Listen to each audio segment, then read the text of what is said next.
परमेश्वर के अति पवित्र नाम को महिमा देते हुए प्रभु के नाम से आप सभी का इस वचन की सेवा में स्वागत करते हैं। भजन संहिता 119 का 46वां वाक्य, और मैं तेरी चेतौनियों की चर्चा राजाओं के सामने भी करूंगा और संकोच ना करूंगा।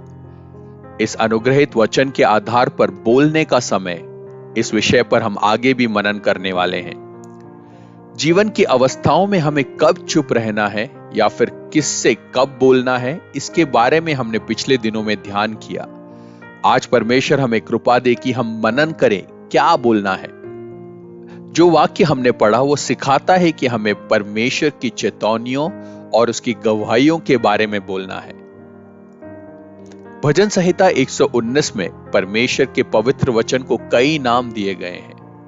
हम देखते हैं कि हमारे पारिवारिक जीवन को परमेश्वर आशीष देता है, हमें बच्चे देता है जिसका हम एक नाम रखते हैं, लेकिन प्यार से हम उस बच्चे को कई नामों से बुलाते हैं।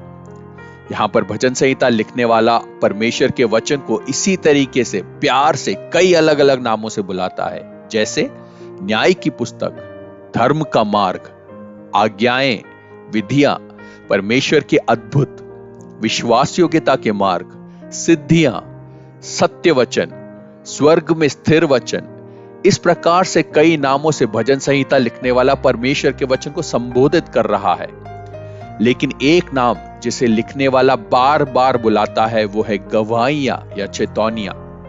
इसलिए परमेश्वर ने हमें जो बोलने की सामर्थ्य दी है उससे उसकी गवाहियां बोलने के लिए इस्तेमाल करें।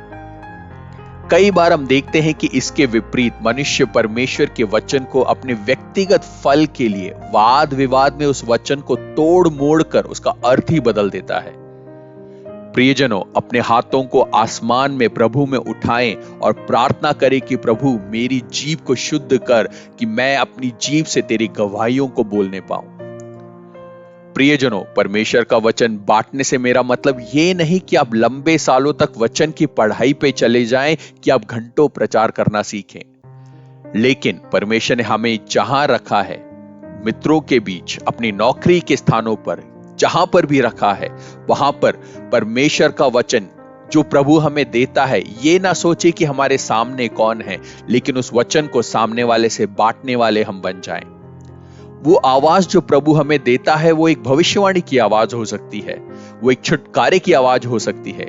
आप सामने वाले की अवस्था नहीं जानते, लेकिन जब आप प्रभु की बात उससे बांटते हैं तो वो उसके जीवन को बदल सकता है।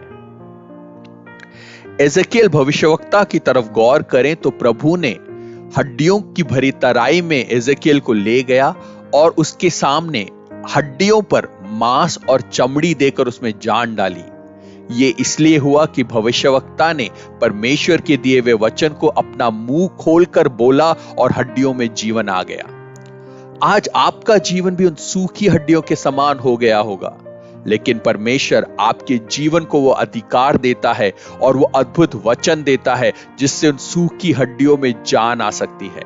अब विश्वास के साथ उन वचन को बोलिए, आपके जीवन में उस अद्भुत काम को स्वीकार करिए और देखिए कि कैसे आपका जीवन बदलता है। एक मां की गवाही को मैंने सुना जिसे मैं याद करता हूं। लाखों रुपए का उधार उनके ऊपर आ गया था और उन्हें अपना घर बेचना पड़ा। वो एक किराए के घर में जाकर रहने लगी। उनके पास उस मकान का किराया देने के पैसे भी नहीं थे।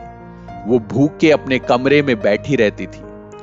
उनकी अवस्था को देखकर कई लोग उनसे मिलने आते थे, लेकिन उन सभी से एक बात वो निरंतर कहती थी कि मेरा परमेश्वर, मेरा पिता एक संपन्न पिता है।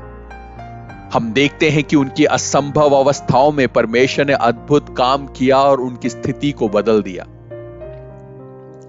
आज सुबह जब पूरे दिन में विभिन्न चुनौतियों का सामना करने के लिए आप तैयार खड़े हैं, तो शुरू करने से पहले एक बार परमेश्वर के उन वचन को, उन वायदों को जो प्रभु ने आपके लिए किए हैं, उनको आप प्रभु में विश्वास के साथ मांगे, अपनी जीभ खोलकर उन्हें अपने लिए स्वीकार करें। आप देखेंगे कि किस प्रकार से प्रभु आपके लिए अद्भुत काम करता है और ये अद्भुत सिर्फ आपके लिए नहीं, आपके समाज के लिए भी ठहराया जाएगा। आइए हम इन बातों को अपने जीभ से बोलने के लिए प्रार्थना करें। उन बातों को ही हमारे जीभ से बोले जो प्रभु चाहता है कि हमारे जीभ से निकले। प्रभु हम सबको आज पूरे दिन बहुतायत से आशीष दे। प्रभु के नाम की महिमा हो। जय मसीह की।